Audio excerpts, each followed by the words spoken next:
My story really starts with a trend that I started to see with my clients. And these are my executive coaching clients. And we all know many of us work with clients who are executives, and they all have similar stressors.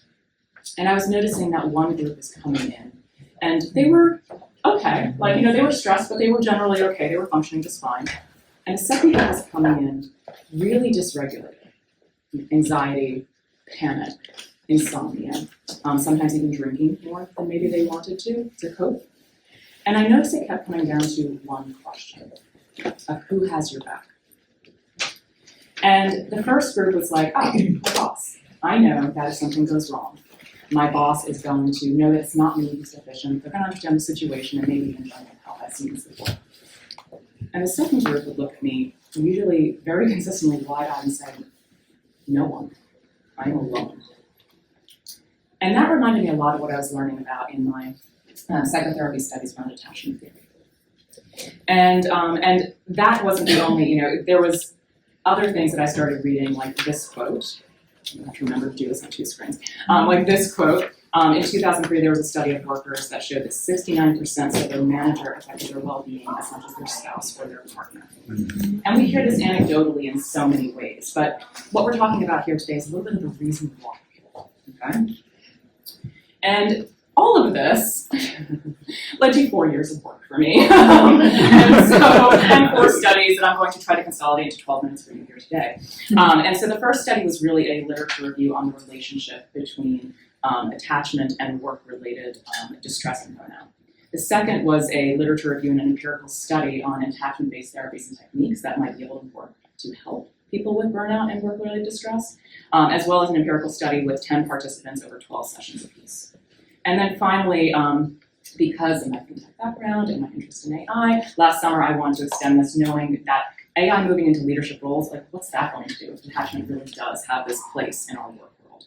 And so I started a study on that, really looking at the impact, potential, and limitations of AI in leadership roles, and particularly the impact on employee engagement, well-being, and performance. And what I'm going to do from those 4 completely separate pieces of work, I'm pulling out the 3 top findings that I really believe are most important for coaches in this audience, and also the ones that I really pulled into my coaching practice. And first,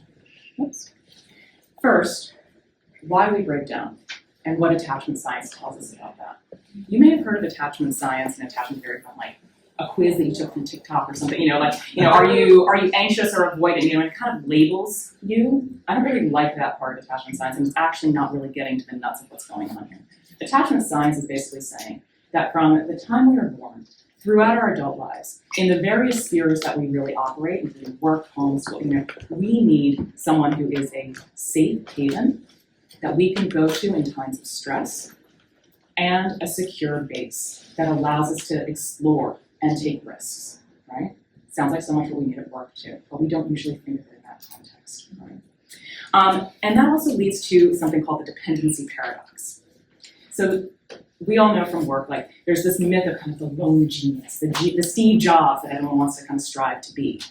But we've heard in so many different places throughout this entire conference that that really can't be, and we know from our work too here, right, on Preaching to the Choir. But the dependency paradox kind of explains why. We need to trust in our dependence on others and in the fact that we have a safe haven and a secure base to allow us to be independent in our limits and actually explore and take the risks that we need to. And, when we don't have that, what happens? We start to, that stress, that little bit of stress that kind of keep us sharp, starts to turn into distress and a lot of other, what can even turn into mental health challenges. Right? And I liken it, and my clients have, resonated with this idea of being on a tightrope with a huge white light and a big audience and no net every single day. And when you're walking like that, like you can imagine, it's really hard to take a step when there's no net, right? It's really, and like, how do you feel on that tightrope? And all of you can also kind of even see how this works in your own lives. If you're willing to go there with me for a moment, feel free to close your eyes. It can help, but you don't have to close your eyes. I won't make you. And think about a time in your work life when you felt distressed, like stressed, but beyond stress, right? When you were really upset about something going on. And now I want you to think about a boss that you have had in the past that you felt really had your back. You really trusted they were going to be there. And now I want you to think about that same stressful situation and imagine that that secure boss happened to be your boss in this situation. And just imagine, just see, does that feel different at all, right? And there's been so many studies like that, I'm not even gonna go into now, kind of showing similar things. And that little exercise that we just did, really, once you learn this, or once my clients, figured this out, and like we talked about, like how this really impacts them, that awareness was often sometimes enough, right? And doing that kind of little exercise that we did. Sometimes it took a little bit more, and so I'd be happy to share those techniques as well if anyone wants to contact me afterwards. But it was just that awareness of knowing, oh, there's not something wrong with me, right? It's not imposter syndrome. There's not something wrong with me. This is the relationship. And it allowed shame to be removed, right? Because we feel a lot of shame when we feel like we're weak at work or something like that, or when we feel like we need to depend on other people, or we're not sure why something is not quite right. And so just that awareness that there is this primate relational aspect that we all just need, again, as primates, really helped people make a shift. And so what I saw in the empirical study was that when people were able to make that shift, and 9 out of 10 were able to, with these attachment-based techniques, they were able to feel greater confidence, agency, better sleep, less reactivity. Here's one quote from a client who said, "I no longer react to emails before even reading them," because basically whenever he saw his boss in his inbox, he was like, and panic, literal panic, because of what was going on there. And so, that was something that happened there. But the other thing that I learned when I was studying all this was it wasn't just abusive bosses. We can always think, oh, it's an abusive boss. That wasn't actually the case. Abusive bosses, you can, point at a situation. You can go home and be like, you will not believe what they said today. You can turn to your coworkers and everything knows it. It was conflict-averse bosses that were actually more harmful. And that is because someone just feels like there is something off here. We know when something's off in our relationships. We can pick it up in every cell in our body, right? We know. We're geared towards it. But we see this person who's smiling and they're really nice and everyone likes them because they're often a people pleaser, right? And they're conflict averse, right? They're not going to tell you what's really going on. And it's so common, right? It's so common.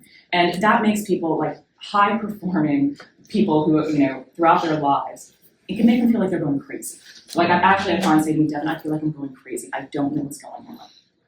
And so this is something for us to think about also for those of us involved in leadership development, whether it's with our individual clients or more broadly. How do we work some of these things that it's not just soft skills? I hate that term, right? Because this is like Maslow's pyramid right at the bottom. You cannot function unless you feel you have some of these things in place. And so this is about performance, hard performance, people being able to show up and just do their jobs. And the thing that I say to my clients is think about it like a steady pilot, right? You want to be a steady pilot. We all know how a steady pilot operates during times of turbulence. They are calm. They are consistent. They are not jumping up and taking the cart and starting to serve drinks because they're not sure if the stewardess can do it or not. They are not yelling at their co-pilot. They are calm, right? And that creates a sense of trust. And I stole that term shamelessly from Dr. Becky, who is a parenting expert. And that sounds creepy. I'm just going to call it. That sounds a little weird. But the reason is, what the research shows, is that a good leader looks a lot like a good parent. So, with that, what next? So here we are entering the world of AI, right? And it's starting to take on more and more leadership functions, performance reviews, recruiting, a lot of different things. And I have a tech background. I live in San Francisco. I like AI, right? I'm a fan. And there feels like there's so much that's going to be different, right? And there's so much that's already changing. It's happening so quickly. We hear it all day. But there's still so much that's really the same. It's still concerned with relational trust. And I would just offer that the one thing as we're thinking about implementing AI into our world and encouraging our clients to, it can come down to one simple question, in this regard for what we're talking about here today. And that is, when we implement this, is it going to build trust or is it going to break trust? And so what I saw in the research that I did last summer was that, unfortunately, with everything that's been done and studied so far, AI in most of its implementations really had very negative impacts for employee engagement, motivation, and performance because of the way it was being implemented, which was a lot of surveillance and low transparency and other things. So there are ways to mitigate those negative impacts, but not completely erase them. But through like good design that's useful and other things, transparent communication, readiness, and training. But there was one highlight that I thought was super interesting, one bright spot. When AI was coming in to provide feedback to employees, that's when AI was actually shown to improve employee engagement and motivation and performance. And attachment science can kind of explain why, right? When you have a boss who is conflict averse, it can augment that situation. If you have a boss that you don't trust, you might trust the AI more because he feels more objective and with less of an agenda. And so this is my next, just make sure. This is my next, research foray, as well as some other things I'm looking at. So for any of you who are like do a lot of 360s, culture surveys, I'm very interested in feedback. I would love to connect and hear your experiences. Shameless plug, I also have an AI and leadership podcast that I've started over the summer. It's based on this research, My Robot Boss, which is a fun name. Very cool. And I would love to connect. So thank you all. Woo.